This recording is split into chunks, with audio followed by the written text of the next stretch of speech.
Hello and welcome, guys, to the Fabricio with Their podcast. We are here ready to kick off. I think Sammy will be on later. Let me know if you can't hear me properly because I've got these little people that live with me and they sneak in here and do some sound engineering whenever they get a chance. So a lot of the times they mess up the microphone and they mess up the volume, etc., etc. So we got here Nathan Gorman writes, the fact that Alan submitted a specialist in BJJ and Paul Craig. So I'm just going to pull up a couple of things because I knew this was going to be and I apologize to Brendan Allen and to Paul Craig if I sound like a hater, which I am not. I actually mentioned Brendan Allen years and years and years ago as someone to watch, and I still believe he's someone to watch.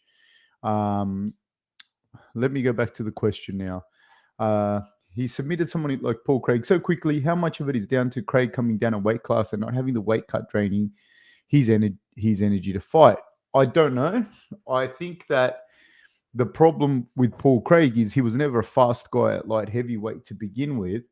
And the middleweights are faster. So I think he's going to get clobbered easier at that weight division.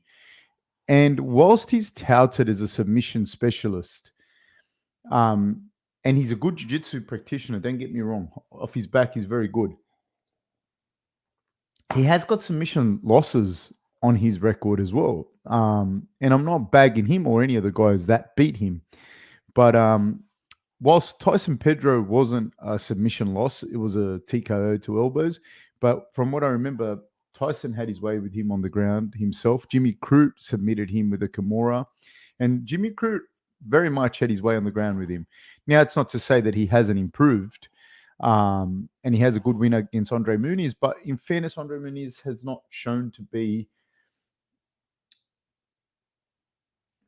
what one had hoped he would become, in that division. So I think that whilst he's good and he's proven, and of course he's got wins over Jamal Hill, of course, and the Russian fellow, what's his name? Oh my God, how could I? Ankalaev, yeah, and he's got the wins. Ankalaev's win, again, I'm not discrediting him from it, but in no shape, way, or form was he winning that fight. So you have to look at these things from that perspective. Now, is his jiu-jitsu good? Yes, it is. Do I buy into the fact that you have the best jiu-jitsu in the game? No, I don't. Or even close to it? No, I don't. So Brendan Allen was heavy favorite for a reason, and he did what he was meant to do in that fight. And I take nothing away from that win of Paul Craig's. I mean, from Paul Craig, from him beating Paul Craig. But it doesn't tell me anything about Brendan Allen that I didn't already know. This is not Brendan Allen's fault. Brendan Allen has beaten everyone that they put in front of him since Sam Alvey. When he has fought up the card in Chris Curtis and Sean Strickland, he was beat rather soundly. That isn't to say that he hasn't improved since that win of 2021. He's a young guy, and that was now 2 years ago, basically, almost 2 years to the day. So being a young guy, I definitely think that he would have improved since that Chris Curtis loss. But some of the wins that he's got, the Carl Robertson, Punahele Soriano, these are good wins, man. Sam Alvey is a tough guy. But now Jacob Malkoun, I can personally attest, is a very, very good grappler. And it was a close fight, but he won the fight, Brendan Allen. Christoph Jotko is a solid fighter. Andre Muniz, again, like I said before. And Bruno Silva. The way I see this is like Jacob Malkoun and Jotko, to me, were real tests at that time for him, like who he was at that time. And beating them, who they all were at that time, is impressive. Beating Andre Muniz, in hindsight, I don't think Andre Muniz has as much engine as he could, right?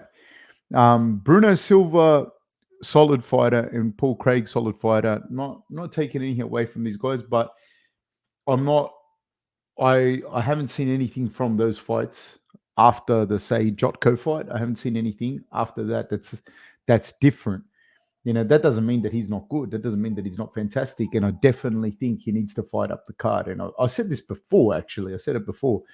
And so him calling out a Whitaker or calling out a Duplessis or Strickland or, a Cannonier or Hamzat, yeah, I think like it's time to see him fight up the card again. Like he fought up the card against Strickland, and that Strickland was now 3 years ago. Chris Curtis was 2 years ago, something like this.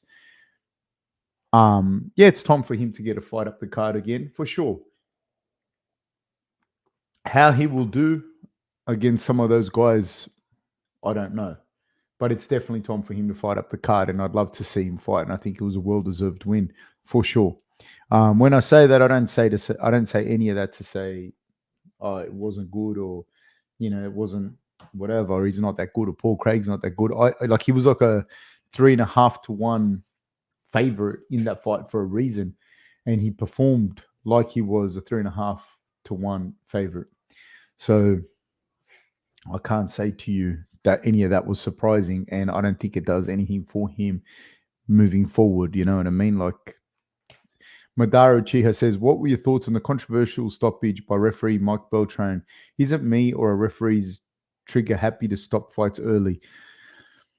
I'm not going to comment on the fight in particular, but I am going to say, give me 1 second on this. I just want to pull something up. I would rather see an early stoppage than a late one, to be honest with you.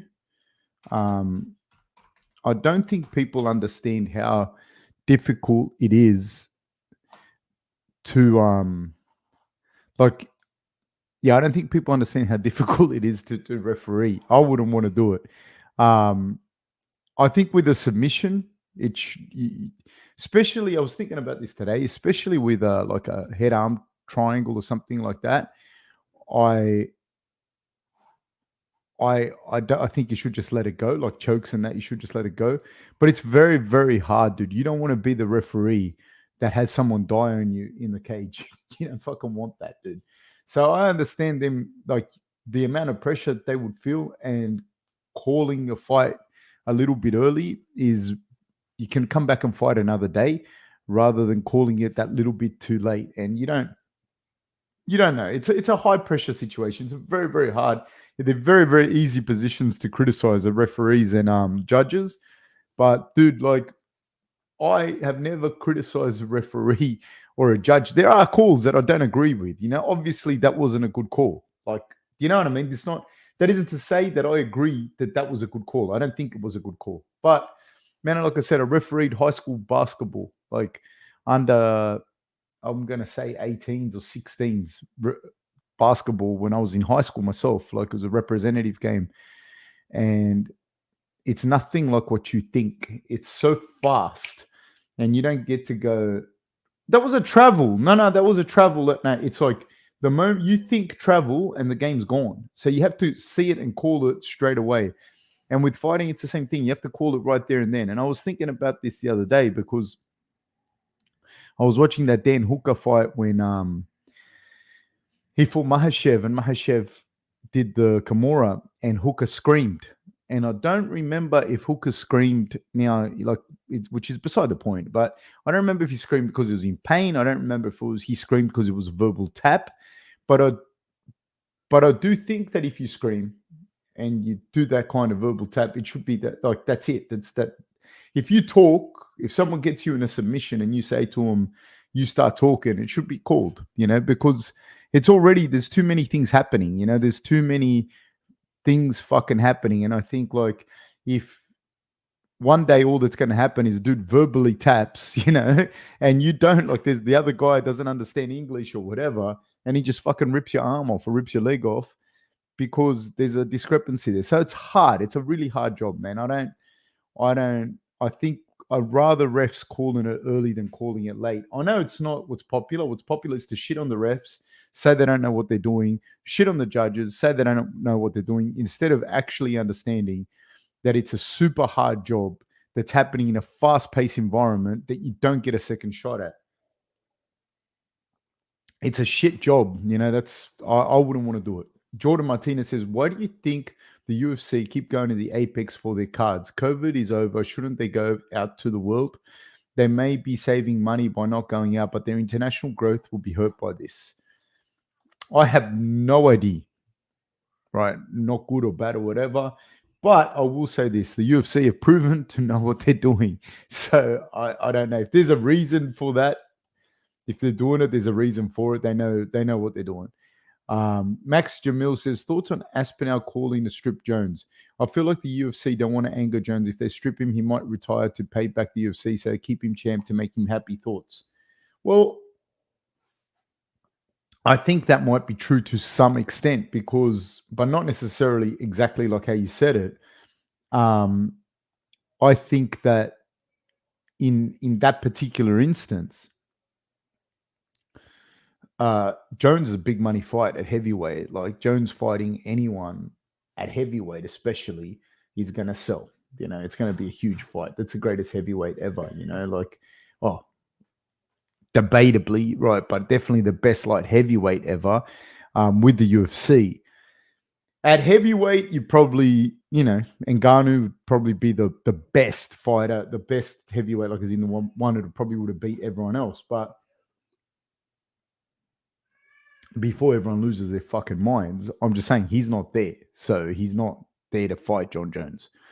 So you're looking at hold on one second, guys. I'm just going to add Sammy to the stage. Welcome, Sammy. Hello, sir. How you doing? You started without me. I just started a little bit early, man, just to answer a few of the questions and then be able to just look at some of the fights and just have a look at maybe a potential showdown between Cannonier and Allen, and maybe but first let's look at that Allen versus Paul fight from Brendan. I hate these guys there's 4 first names in these 2 fighters, Brendan Allen and Paul Craig. Makes it fucking hard. So yeah, anyways, we'll go back to that in a second. I'm just answering these questions here. I think that like Ngannou isn't there, so Jones is the biggest thing at heavyweight. Then him and Aspinall would blow the roof. So I think that would be a good fight. That'd be one of the most exciting fights you could make at heavyweight at the moment, for sure. Pepgard says, thoughts on the breaking news that the PFL has bought Bellator. How far can this project go?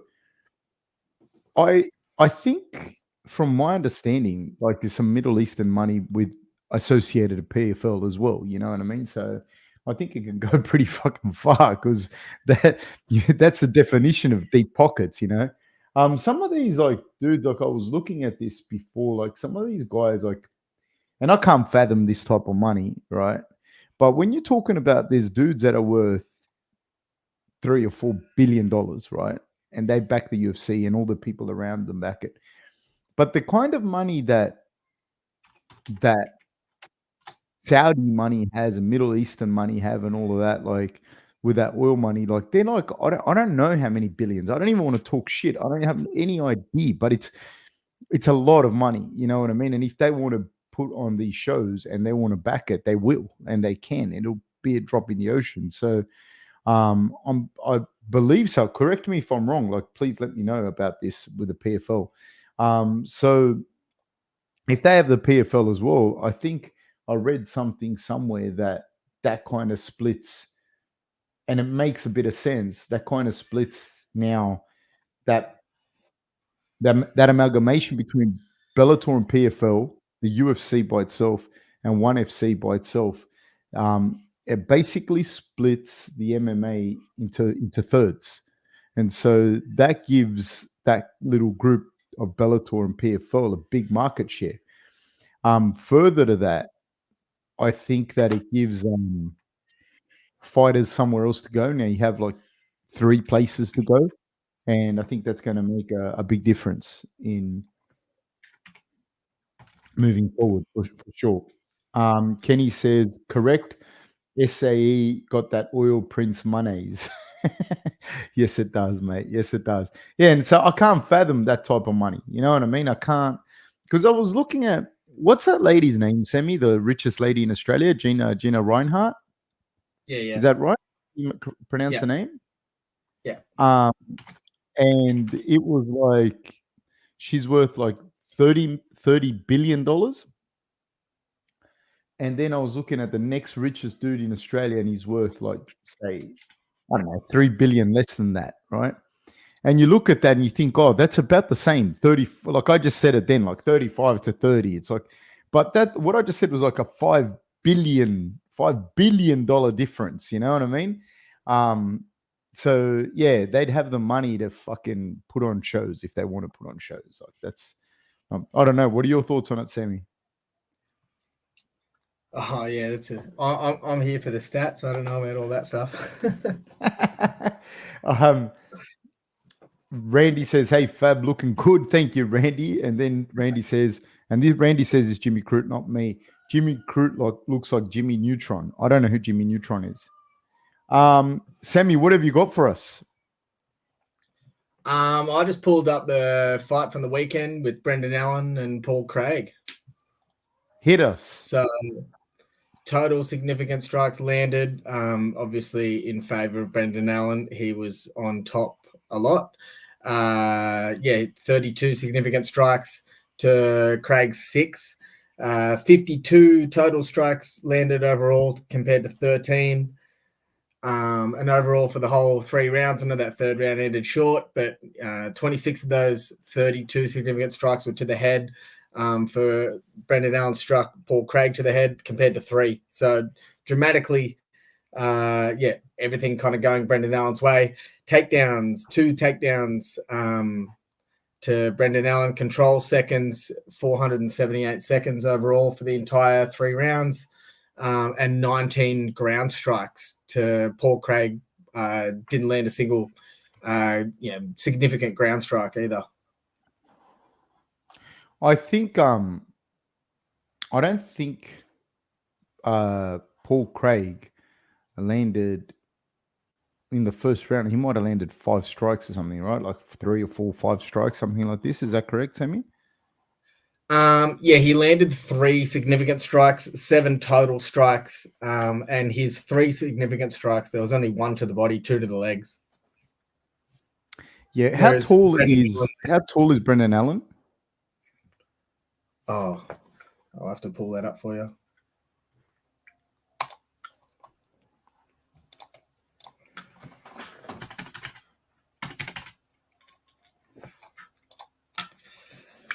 $6'2". Yeah, so he's a good sized middleweight. Like, it'll be interesting to see. How do you think, if you could pull it up, how does he match up with Cannonier? Just people, Greatest Adventurer says, I'd like to see a Cannonier versus Allen. That would be a good scrap. Yeah, I'd definitely like to see him fight up the card now. He did fight up the card before with Strickland. He did fight up the card with Chris Curtis as well. And it did not go well for him in either one of those fights. But these were 2 and 3 years ago, respectively. And I think that a lot has changed for him. I think he has gotten better. And it'd be interesting to see how he matches up with some of those guys. Yeah, I've got it now. I think what's that? I've got him up now if you want. Yep, just give me 1 sec. King Carrot says, must be 2s. 1FC is dying. Yeah, I don't know. I don't know exactly what's happening with 1FC. I'm not privy to their actual financials, like in how that, whatever it is. But the roster of fighters is still there. Do you know what I mean? That's for sure. King Carrot says, Saudis are royal family. They don't even have to disclose how much they get. Yeah, I can't even fathom that money. You know what I mean? So if they want to do it, they can do whatever. If they want to back any of these things, they're going to back it if they want to. Semi? Yes, on the left-hand side, we've got the historical performance of Brendan Allen. On the right-hand side, we've got Cannonier for comparison. Average per round, they both land kind of similar. Total strikes, 24, 25 average strikes per round. For Brendan Allen, he lands at around 17 significant strikes per round, whereas Cannonier has slightly higher at 21 significant strikes per round. 11 of those are to the head for Brendan Allen, whereas 13 to Cannonier, so slightly more significant strikes and more to the head. around the same body strikes at around 4.5, and a slight edge in leg strikes for Cannonier over Allen. And how many head strikes do they land per round each? So Because average per round, he hits Cannonier, significantly harder, Cannonier does. yeah, and he lands about 13 per round compared to Brendan Allen's 11 head strikes per round. So kind of similar, only a couple more, but Cannonier does land more. I feel another thing that Brendan Allen doesn't seem to have, and he could change, is he doesn't seem to have that one shot stop you power like he doesn't historically have, like KOs. Now he finishes a lot of his wins by submission, by rear naked choke in particular. But one thing he does have is a really good chin, man. He gets clobbered. Like, although he's been knocked out, been TKO'd, but he has been clobbered by people, like absolutely clobbered, and he hasn't like dropped. So he does have, it's going to be interesting to see. Generally though, the guys that I see that don't have knockouts, or very good wrestling, and his wrestling is good, but it's not great.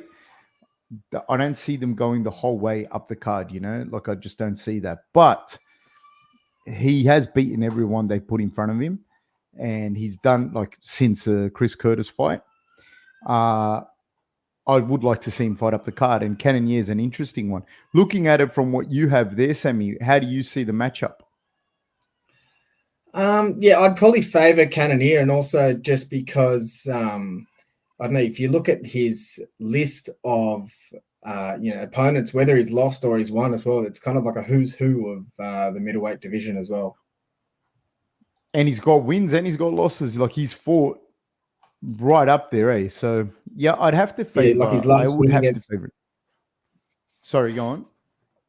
I was just saying his last win against Vettori. He's obviously lost to Adesanya, but he's beaten Strickland, Kelvin Gastelum. He lost to Robert Whittaker, and he had a win against Anderson Silva as well. But he's also 40, and Brendan Allen's 27? Is that right? I don't have it on there, but I'd have to have a look. Yeah, I'm pretty sure Brendan Allen's 27, and the other fellow's almost 40. Like, yeah, almost 39. Yeah, I do see that's a big X factor for Brendan Allen, is his age, and his rate of improvement is high, being that he's that young, and his rate of improvement in between fights, and the fact that at that age he's so busy. So that keeps you in shape, and it keeps you sharp, and it keeps you being able to perform at a high level. So it's going to be very, very interesting to see how that how this plays out for him. I don't know. I definitely want to see him fight up the card. I'd definitely like to see him fight against someone like Cannonier, or who another guy would probably be a good fight for him. Vettori, I think, would be a better fight for him than Cannonier. I think that Cannonier has a knack of finding the chin on grapplers or people that kind of stand in front of him. He like someone like Brendan Allen. I think that Cannonier fight would go like the Strickland fight, but probably worse, being that Cannonier hits very, very hard, and Brendan Allen is quite hittable, but he has a very good chin. I think that someone like Vettori would be a good fight, a good step up for Brendan Allen, and I think that would be a good fight to see him have. Is there anyone you're thinking, Sammy, there? Not really, but just that matchup with Brendan Allen and Vettori as well. Like, it's kind of similar just in terms of average strikes landed per round. They kind of, like, Vettori is kind of similar with Cannonier as well, but in terms of accuracy, it definitely favors Brendan Allen. So in terms of accuracy, Brendan Allen's striking at a significant strike rate around 54%, around 44% for head strikes, 84% for body, 93% for leg strikes, whereas Vettori slightly less. So significant strikes, he lands at around a rate of 46%, head strikes around 40%. So yeah, lower accuracy in comparison to Brendan Allen, but does have higher, he lands at around 17, 18 head strikes per round, whereas Brendan Allen's only landing at around 11 per round. So even in that matchup, yeah. The thing that's interesting in that matchup is when I look at Brendan Allen, right? Vittori's never been stopped, and he's taken bombs off what's his name, off Cannonier. In particular, that was like he's taken bombs. Like I think Cannonier broke the record for how many strikes he landed for a middleweight. So he's taken bombs, has never been knocked out. Correct me if I'm wrong. And he doesn't. He's got a couple of TKO finishes, does Brendan Allen, early in his career. And then I think Larry Crow was the last person he stopped with strikes per se. Yeah, Larry Crow. And we're talking about 2018, and it was in the LFA. This was a long time ago. So it's a guy that doesn't have that one shot power necessarily. I'm not saying he doesn't, but he doesn't necessarily seem to it stopped Tom Breese with TKO elbows and punches, but I can't remember how that happened. But still, like, he's not known for these being a power puncher, fighting a guy like Vittori, who's probably got, honestly, the best chin in MMA. And he's taking shots, man. And then they're both good grapplers, so it's that would be an interesting fight to me. And also the thing is, Brendan Allen has a good chin, but Vittori doesn't seem to hit that hard, like comparatively, like relatively speaking. So I think that's a very interesting matchup. That would be an interesting matchup to me. I think Cannonier is just a bad matchup for Brendan Allen. I don't think it'd do him justice. I think Vittori would be a good matchup for him. Thoughts, Semi? Yeah, they're kind of similar profiles, I suppose. Look, just in terms of the stats, looking at Cannonier and Vittori. So Brendan Allen on the left here, Vittori on the right. So they're kind of similar. The only thing is that accuracy side for Vittori as well is quite low in comparison to Cannonier as well. But obviously the stats can only tell you so much. They can't tell you exactly how hard someone hits or how well someone can take a punch either. Yeah, no, absolutely. I just think it's I think Vittori would be a good matchup. I think it'd be like kind of like the right matchup in my opinion as well for Brendan Allen. I don't know, because when he's calling, and please let us know what you think, when he's calling for title eliminator, like I said, I don't know that you got a bit of a logjam up there at middleweight. You have Dricus, Vittori not so much, but you have Dricus there. You have Strickland. You have Israel. At some point, he's going to come back. You have Cannonier. You have Robert Whittaker. You have, I don't know if I said Strickland, the champion, but so you got these 4 or 5 guys, and you have Hamza. And probably in the mix there as well, if he wants to throw his hat in the mix, you have Kamaru Usman. And so I find it hard. You can say all you want, but I find it hard that a win over Paul Craig gets you a title eliminator fight. I'm not sure that it does. But I would like to see that fight. I definitely think he deserves to fight up the card. I definitely think he deserves a different shot. You know what I mean? So yeah, I definitely think I don't know. Like, I was listening to Brendan Allen talk about that, and I was listening to him talk, like, criticizing Hamzat for having a win over. He hasn't beaten any middleweights, but I think, like, Kamaru Usman is still a big win, man. No matter which way you want to look at it, it's not like he's on a skid of, he has lost 6 fights in a row. I think it's Kamaru Usman is still Kamaru Usman. Whilst he may have lost a step, it's still a win over Kamaru Usman. Even he and Hamzat would be an interesting fight, but I don't think they'd do that fight. I just don't think they'd do it. But Brendan Allen has definitely earned his right to go up the card for sure. Someone wrote here, I loved you in the movie Cocoon, big fan. How dare you? How fucking dare you? I don't even know this movie. I'm going to Google it now. And you think don't have feelings? I don't know. I don't know what's wrong with people. Cocoon, 1985. Oh, I see what you did. I see what you did there, mate. Well, that hurts me, mate. And on that note, I'm probably going to leave today. That was very, very hurtful. That was very, very hurtful. And yeah, thank you, Coma, or whatever your name is. Yeah, no, that's pretty much it from me, Sammy, today. I don't have a lot to break down on that fight, and it's more just the conversation around it. What I do want to do, and let me know what you guys think. I do, because there's no card this weekend, I might put on a Combat Sambo card, and I'll do a watch along for that. So let me know if you guys are interested in doing that, because it's definitely something I'm thinking of doing. If you guys are interested in joining me for that, that's it. Sammy, do you have anything you want to add? No, not really. If that's it for you, easy. Yeah, that's it for me for today. But Sammy, are you coming to training today?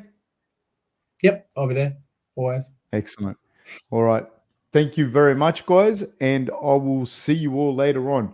Let me know if you have any questions. Let me know what your thoughts are. For future matchups. Kenny says always down to hang, but don't know Sambo rules. We'll go over all of that. We'll watch some of the Combat Sambo fights. In particular, I think we're going to look at. Let me know which ones you want to look at, but I think I'm going to look at the Davashvili fight that he recently fought in and lost. Probably a Fedor Emelianenko one, a Khabib one, an Ikram one. Probably do up a little fight card and we'll watch it. So if you guys are down for that, yeah, let me know. So if not, guys, please like and subscribe. And thank you so much, guys. I will catch you soon. Thank you.